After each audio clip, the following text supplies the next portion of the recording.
Boys, UFC Fight Night, Tybura versus Spivac this Saturday. You know, we got blessed with a few good fight cards, and now we have this stinker to look forward to this weekend. So I think we bring back a good old-fashioned UFC Fight Night prediction speedrun. Let's go through every single fight on this card, give them my rare predictions on who I think is going to win and how.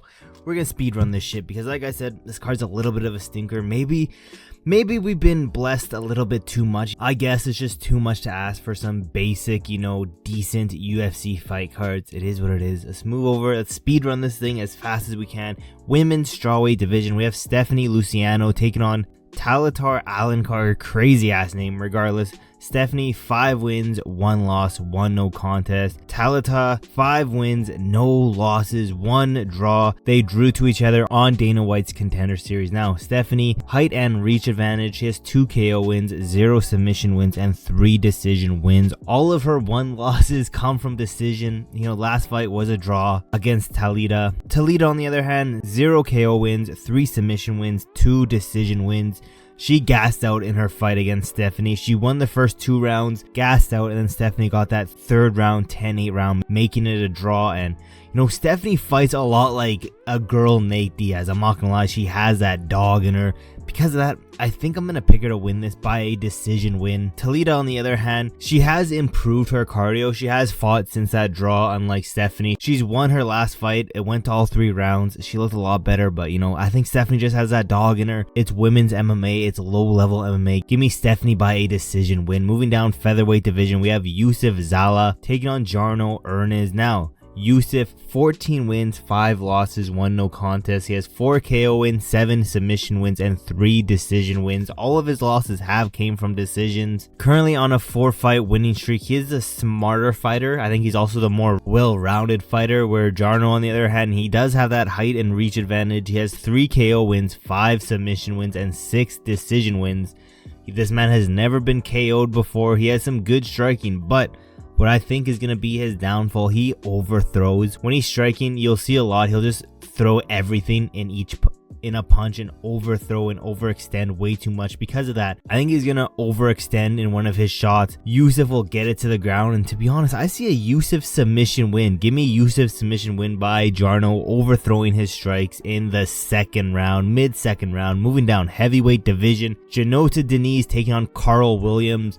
Diniz 7-0. Honestly, this fight will determine who's a prospect in this heavyweight division, which is crazy to say because heavyweight is such a dead division right now. But regardless, 7-0, undefeated. Diniz has a small height and reach advantage, nothing insane. All of his wins, all 7 of his wins has been by KO. But both of these guys, you know, Karl Williams a little bit more tested than Diniz, but they're both untested so far in the UFC. And, you know, Diniz does have that KO power where it can 100% put out Karl Williams. I could see that happening. But Karl Williams, you know, only lost 1 time by submission. He's right now on a 7-fight winning streak, 3 KO wins, 0 submission wins, 7 decision wins. He has a very heavy grappling style in this heavyweight division. And I think, you know, he's going to put Diniz up against the cage. I think he's going to win a very boring decision win. Don't get me wrong, I could see Diniz catching him and putting him out, but give me Karl Williams by a 29-28 decision win. Moving down women's bantamweight division,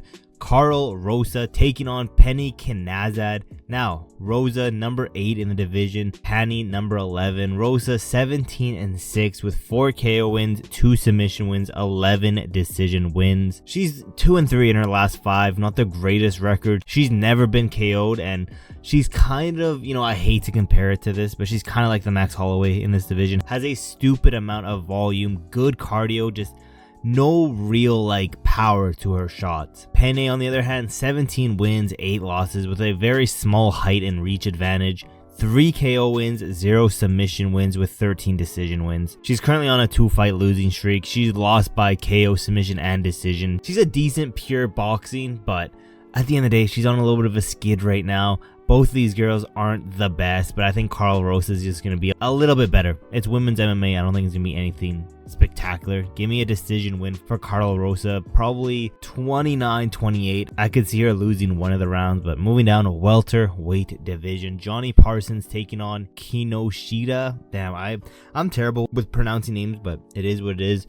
Jonny 9-3. He's currently on a 6-fight winning streak. However, this boy's last fight was in July last year. It's been like a full year since this guy's fought. Right now, 7 KO wins, 0 submission wins, and 2 decision wins. He's never lost by submission. Yusaku, on the other hand, 6 wins, 3 losses. Has that height and reach advantage. He's on a 2-fight losing streak, which is both by KO, so not looking too great. Again, his last fight was in August 2023. Both these guys very inactive. He has 4 KO wins, 2 submission wins, 0 decision wins. He's never lost by submission. I don't think that matters. He's on a big skid right now. Back-to-back KO losses. He's taking some time off. I don't think that's really going to matter. Both of them inactive, so ring rust isn't going to play a factor if they're both rusty out here. Give me Jonny by a second round KO. Moving down, bantamweight division. Some more long ass names. Toshiomi, Kazama taking on, holy shit, how do you pronounce this name? Charalampos, I don't even know. I'm calling him Chara, and I think Chara is going to win this one. Chara, 8 wins, 4 losses. Toshiomi, 10 wins, 4 losses. Toshiomi has that reach advantage. He has 3 KO wins, 5 submission wins, and 2 decision wins. He's never lost by submission. He is currently, though, on a 2-fight losing streak, both of them by KO. He is 1-3 in his last 4 fights. He has pretty terrible striking defense, I'm not going to lie, and I just think he isn't UFC level, where Chara, on the other hand, 6 KO wins, 0 submission wins, 2 decision wins. He's also never lost by submission, but his last fight was a decision loss, but he's 4-1 in his last 5 fights, which is a lot better than Toshiomi, but he only has 1 fight in the UFC, so can't really put that much stock into it. But he does have the more powerful strikes. He has some very good low kicks. These guys are both very unproven in the UFC. Give me Chara by a first round KO win. Let's keep moving down to the main card now. Flyweight division. Allan Nascimento taking on Jafel. Now, Filio, I do want to pick him. I'm not going to lie. I do want to pick him. I don't think he's going to get it done. Allan, 20 wins and 6 losses. He has a small height and reach advantage with 2 KO wins, 14 submission wins, and 4 decision wins. All of his losses, though, have come from decisions. And he's right now on a 2-fight winning streak. I think he's a stronger, better grappler. These guys are both very even. You know, this is pretty much like a pick'em fight, I'm not gonna lie. But Allan, I could see him getting into the top 15, where Filio, I don't think he'll be able to make it to the top 15. Filio, 16-3, 5 KO wins, 10 submission wins, and 2 decision wins. He's never lost by KO. He's on a 2-fight winning streak. He's the more faster fighter, maybe a little bit more well-rounded, but at the end of the day, I don't think he has that great of fight IQ. And because of that, fight IQ is so important. You know, you could be the most well-rounded guy, but just have terrible fight IQ. I think Allan's going to pull this one off. I could see him getting a 29-28 decision win, but this is a very razor close fight. Don't be surprised if Filio can pull it off. I wouldn't be surprised if this is like a split decision where Twitter is going crazy because they think whoever won was a robbery win. But moving down, women's bantamweight division, we have number 12, Yana Santos, taking on number 14, Chelsea Chandler. Now, Yana, 14-8, has that height advantage. She had 7 KO wins, which is crazy for women's MMA. She has 1 submission win, 6 decision wins. She has lost by KO. She's lost by submission. She's lost by decision. She's lost every single way pretty much. She is on a 3-fight losing streak. You know, that's very important in my opinion. She has lots of volume. She has a better fight technique. But again, 3-fight losing streak. Do I think that she's going to snap that losing streak against someone like a Chelsea Chandler? I don't. Chelsea Chandler, 6 wins, 2 losses, 3 KO wins, 1 submission win, 3 decision wins. All of her losses have come from decision. Chelsea Chandler, she might not be the more well-rounded fighter. She might not have the better technique, but she is the stronger fighter out of there. And I think, you know, she's really good at holding her opponent up against the cage and having just pretty much control time. I think Chelsea Chandler is just going to be way too big for Yana. Give me a very boring, control-heavy decision win for Chelsea Chandler. Moving down, featherweight division. Damon Jackson taking on Mariscal. I think that's how you pronounce it. Damon Jackson, 23 wins, 16 losses, 1 draw. He has that height and reach advantage. 4 KO wins, 15 submission wins with 4 decision wins. He has lost 4 times by KO, 1 time by submission, and 1 time by decision. He is right now 1-2 in his last 3. You know, not the greatest record, but this man's last win, his last fight was over Hernandez, which because of that, I think I'm going to pick Damon Jackson. I'm not going to lie, you know, he blessed us with beating Alexander Hernandez. If you guys don't know, I am the #1 Alex Hernandez hater. So because of that, you know, the MMA gods are going to bless Damon Jackson this fight. He's a good grappler. I think his grappling is a little bit better than Shepe. I think that's how you say it. Don't get it wrong. Shepe 16-6. He has 7 KO wins, 3 submission wins, with 6 decision wins. He's never lost by submission. I don't think Damon Jackson is going to be the guy to submit him. He's on a 6-fight winning streak, and he's never lost in the UFC. You know, he's 4 out of those 6 wins have came by KO. He has a very heavy grappling style, and he definitely does have that dog in him. But, you know, so many of his fights have been really close where it could have gone either way. I think he's a more well-rounded guy. To be honest, I think he should KO someone like a Damon Jackson, but MMA gods are going to bless him. Give me Damon Jackson by a decision win, 29-28, robbery decision win. Moving down welterweight division. This fight has been changing throughout the week, but right now it's Usyk Medić taking on Danny Barlow. Medić 10-2, 8 KO wins, 2 submission wins, 0 decision wins. All of his losses also have came from submission, and his last loss was against Mayetek Orabai, which I think is a very good loss to have on your resume just because of how good Orabai looks. Danny, on the other hand, 8-0. He has that height and reach advantage. 5 KO wins, 1 submission win, 2 decision wins. He only has 1 win in the UFC though. You know, he's relatively new. This isn't going to be his first fight, so he's not going to be like starstruck. He's not going to have those UFC jitters going into the octagon. That 1 win was a KO win against Josh Quinlan, which I think is a pretty decent fight. You know, Josh Quinlan hasn't looked the same ever since USADA got him, but, you know, I think it's still a good win. He has a lot of fast finishes, which is good too. He's not like someone who's just constantly looking to just put your lights out.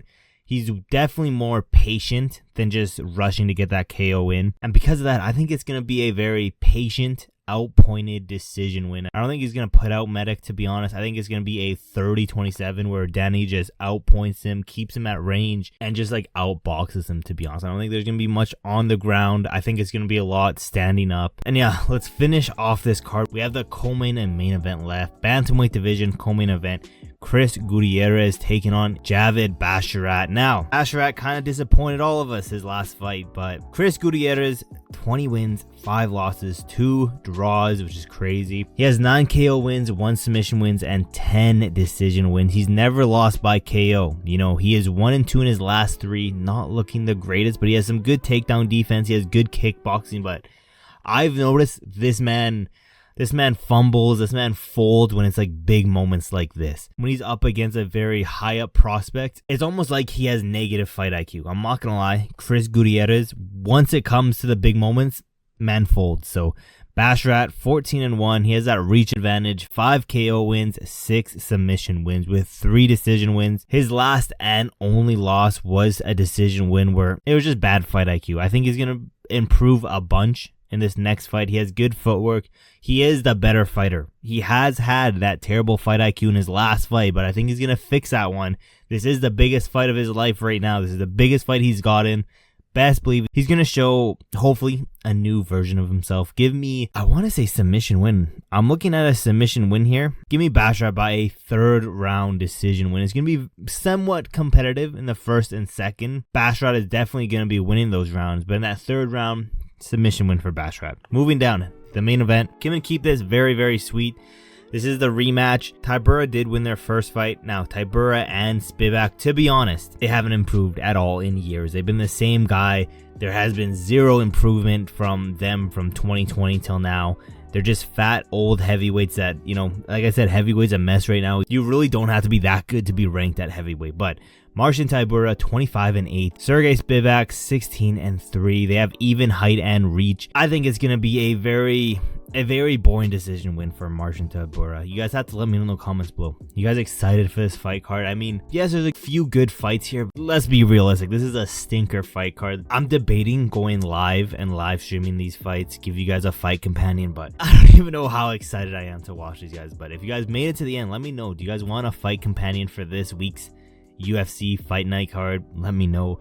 That being said, we're on that goal to get to 1,000 subscribers, so if you guys have not yet, leave a like on this video and subscribe with those post notifications turned on so you never miss any of my newest videos. And yeah, hopefully we can do good this fight card, because we did terrible on that Umar versus Sandhagen fight. I think I got maybe 6 right. We did terrible, so hopefully we clean sweep this one. And yeah, with that being said, there's really not that much else left to say, except for I will see you guys in my next video.